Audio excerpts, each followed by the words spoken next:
Salut à toi, j'espère que tu vas bien, que tu as la grande forme. Dans cette vidéo, on va voir comment nettoyer son fichier de prospection avec Google Sheet.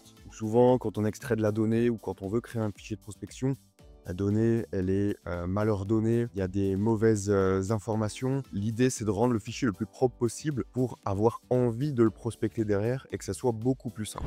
Si tu ne me connais pas, je suis Sylvain Coine, je suis cofondateur de l'agence de prospection Lead Panda. On a accompagné plus de 75 entreprises à trouver plus de clients via la prospection téléphonique notamment. Donc voilà, si tu veux en savoir plus sur notre agence, va dans la description, il y a un lien pour prendre rendez-vous si tu as des besoins. Ou sinon, n'hésite pas à t'abonner à cette chaîne YouTube pour avoir plus d'astuces. Donc la vidéo qui suit, elle fait partie de notre programme de formation. C'est un extrait. Je te laisse juste avec la vidéo. C'est parti. Donc maintenant, on va voir le nettoyage express de ta base de données avec Google Sheet. Donc pourquoi c'est important de nettoyer la data? Comme tu as pu le voir, quand on extrait la data, elle n'est pas toujours bien ordonnée. Des fois, il y a des colonnes où on n'en a pas besoin. Et en fait, l'idée, c'est de garder un minimum de colonnes pour pas avoir trop de données de partout, avec les bonnes colonnes, qu'il n'y ait pas des écarts de police, des écarts de couleurs, etc. Donc, il y a vraiment une phase de tri et une phase, si on peut l'appeler, de mise en beauté. Donc plutôt de tri, de mise en forme et ensuite de mise en beauté.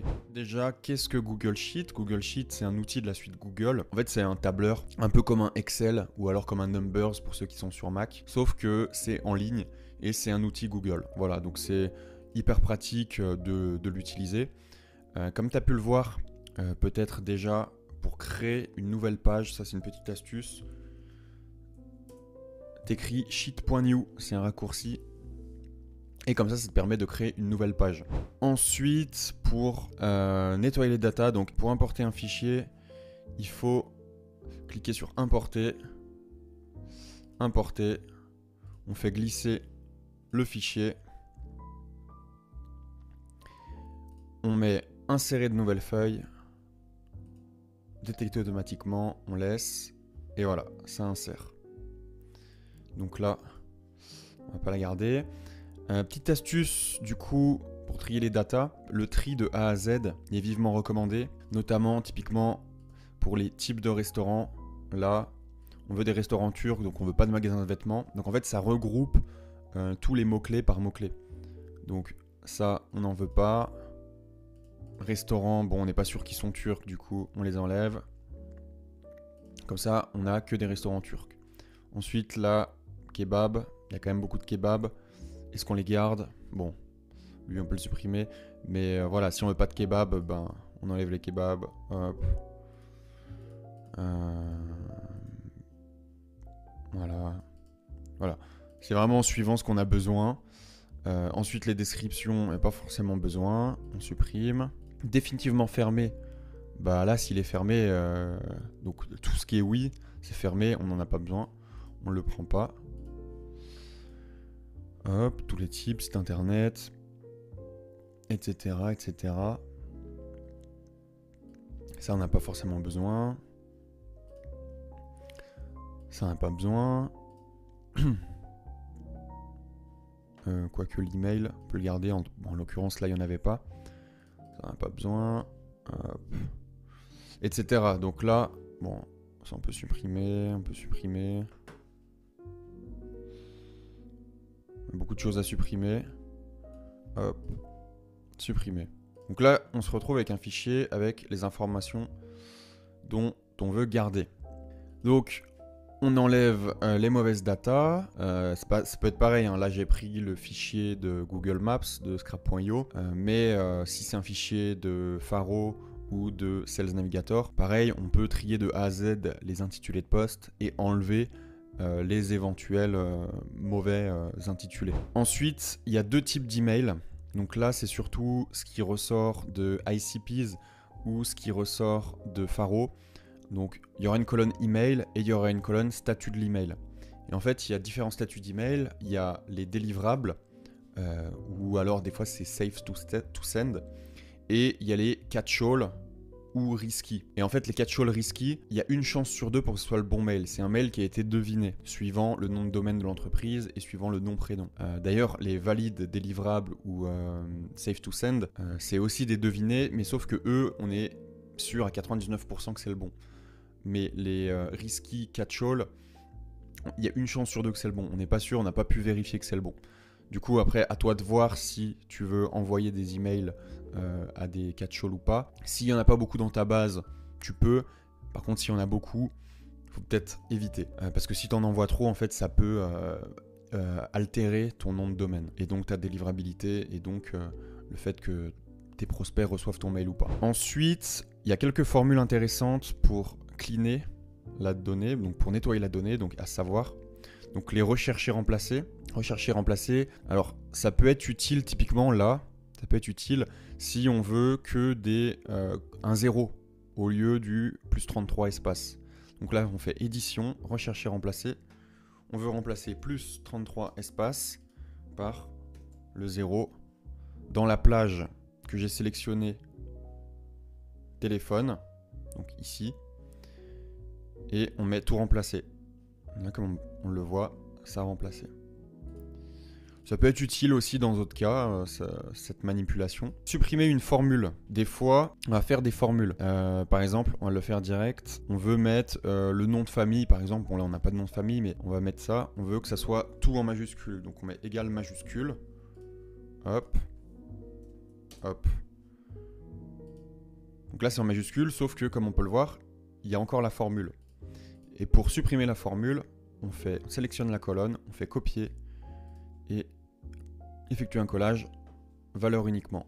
Donc là, comme on peut le voir ici, on n'a plus la formule. Ensuite, on peut supprimer les doublons. Ça peut être intéressant. Supprimer des doublons de nom d'entreprise, mais aussi d'email. Donc pour ça, il faut juste sélectionner n'importe quelle case. Données, nettoyage des données, supprimer les doublons. Donc là, il faut cliquer ici. Et là, on va dire qu'on veut... Donc là, il faut tout désélectionner et sélectionner la colonne où on veut dédoublonner. Donc là, ça va dédoublonner, donc ça va enlever toutes les lignes où il y a 2 fois le même nom d'entreprise. Donc là, en l'occurrence, il n'y en a pas.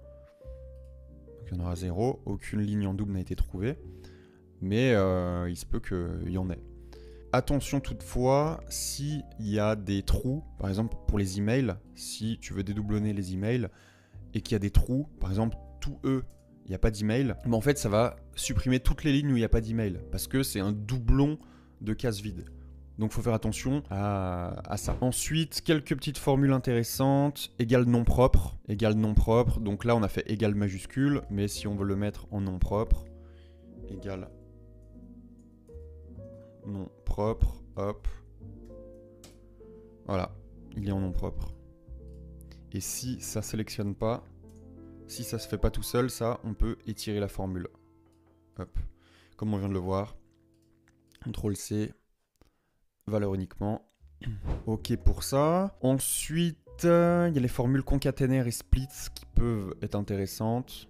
Donc par exemple, split, c'est par exemple on veut juste enlever, enfin on veut séparer restaurant et turc.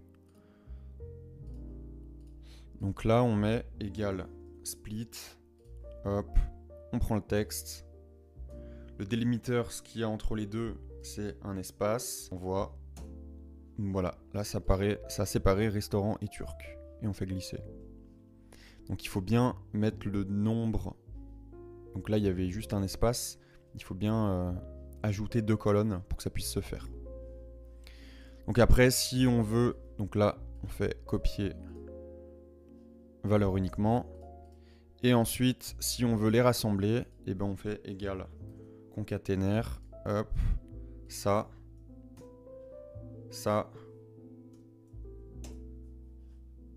Ah, on peut d'ailleurs rajouter un espace entre les deux. Hop. Et, pardon, revenir, hop. Et on est bon. Et ensuite, la mise en beauté. Alors, déjà, on peut tout sélectionner et mettre sur une seule police. Ensuite, on peut mettre plus ou moins gros. On peut mettre la première ligne en vert. On peut mettre la première ligne d'ailleurs en gras aussi. On peut tout aligner sur la gauche. On peut mettre un quadrillage, que ça ne dépasse pas. Par exemple là, tu vois, ça dépasse sur le reste. Et là, si je sélectionne tout, je clique ici, ici, et ça se cantonne vraiment à la cellule. Ah oui, la couleur aussi. On veut tout le texte en noir.